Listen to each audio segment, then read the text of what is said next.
ఏదైనా స్వీట్ తినాలనిపించినప్పుడు శనగపిండితో ఇలా బేసన్ లడ్డూలు చెయ్యండి. నోట్లో వేసుకుంటే అలా కరిగిపోతాయి, అంత టేస్ట్ గా ఉంటాయి. దీనికోసం ఒక కప్పు శనగపిండిని తీసుకుని బాగా జల్లించుకొని పక్కన పెట్టుకోవాలి.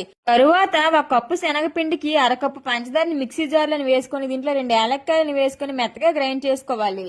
ఇప్పుడు స్టవ్ పైన కళాయి పెట్టి దీంట్లో పావు కప్పు నెయ్యి, పావు కప్పు నూనెను వేసుకుని దీంట్లో మనం జల్లించుకుని శనగపిండిని వేసుకుని లో ఫ్లేమ్ లో ఒక 10 నిమిషాల పాటు వేయించుకోవాలి.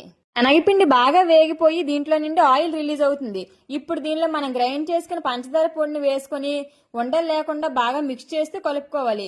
ఇదంతా బాగా కలుపుకున్న తర్వాత ఇప్పుడు స్టవ్ ఆఫ్ చేసుకుని దీంట్లో కొద్దిగా జీడిపప్పు పలుకులను వేసుకోవాలి.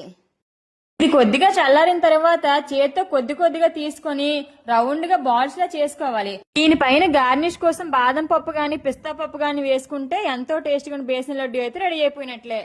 అంతేనండి, ఇలా సింపుల్ గా 5 నిమిషాల్లో లడ్డు రెడీ చేసుకోవాలి.